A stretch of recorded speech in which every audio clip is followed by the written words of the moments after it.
Jerusalem was and remained the capital of the Israelites and later the kingdom of Judea until its final destruction by the Romans in 135 AD.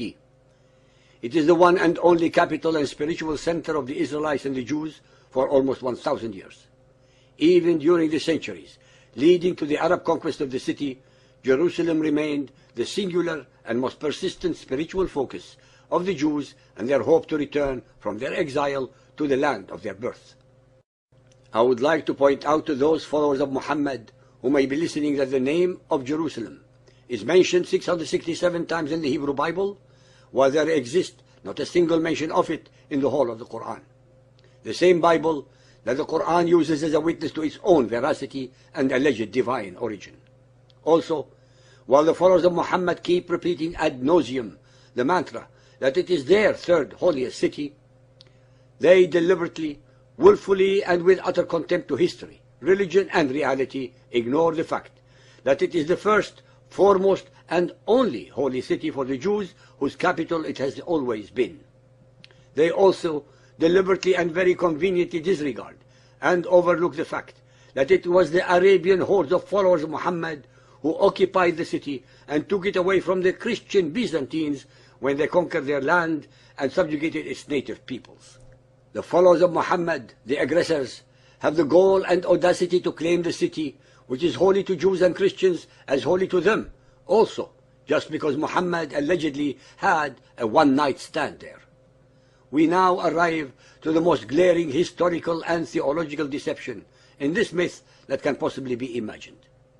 It is extremely important to point out that in the days of Muhammad there was no Temple of Solomon in Jerusalem, since it had already been destroyed 550 years earlier, 70 AD, by the Romans. In the days of Muhammad, the temple precinct, the mount, had a church on it. Muhammad and his later followers created the myth to associate the newly established belief system with solid foundations, both religious and historical, so that it gives itself continuity and legitimacy.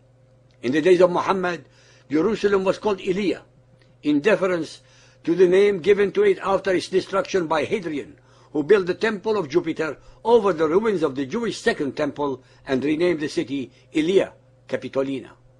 Muhammad's description of the temple is as imaginary, as deceptive, and as untrue as any mirage in the Arabian desert. Sahih Muslim Hadith 328, narrated by Abu Huraira. The Messenger of Allah said, "The Quraysh were asking me about my night journey. I was asked about things pertaining to Bayt al-Maqdis, which I could not preserve in my mind. I was very much vexed, so vexed as I had never been before. Then Allah raised it, Bayt al-Maqdis, before my eyes. I looked towards it and gave them the information about whatever they questioned me. Muhammad, the alleged greatest of all the prophets, who had just returned from his glorious and incredible night journey to the non-existent Temple of Solomon, forgot what it looked like and needed the usual, very convenient and miraculous reminders from Allah." Ibn Sa'd, Kitab al-Tabaqat al-Kabir, Volume 1, page 248. I stood at Al-Hijr, visualized Bayt al-Maqdis, and described its signs. Some of them said, "How many doors are there in that mosque?" I had not counted them, so I began to look at it and counted them one by one and gave them information concerning them. Muhammad was definitely lying when he described a structure that did not exist. So much for the truthful messenger of Allah. Ibn Ishaq informs us with great honesty, on the authority of Muhammad's premier wife, Aisha, that his body never left her side and that he was only transported spiritually. This is corroborated by the Qarawiyun library manuscript in Fez, Morocco, where it repeats that Aisha, the Prophet's wife and most intimate companion of his later years, declared emphatically that he was transported in his spirit, biruhihi, while his body did not leave its place.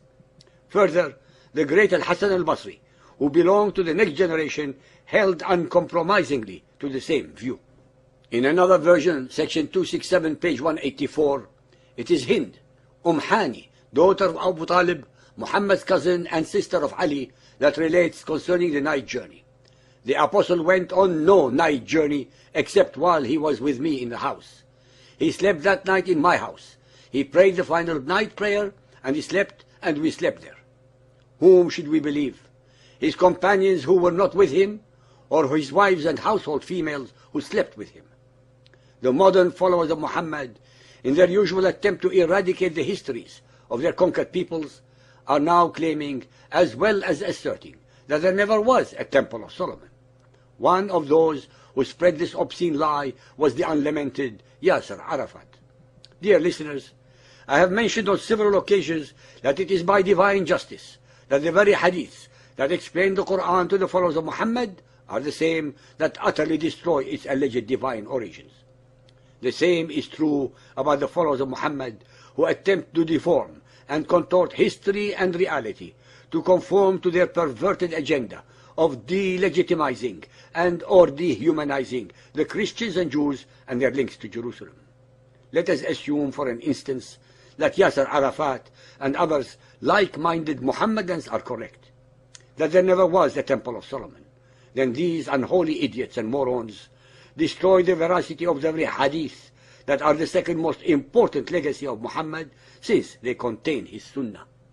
Ladies and gentlemen, so-called believers and unbelievers, every chapter of our series destroys verse by verse, mantra by mantra, term by term, idea by idea, the alleged veracity and or the divine origins of the Quran and the hadiths. And we are enormously beholden and indebted to the followers of Muhammad and their supporters for helping us accomplish our mission.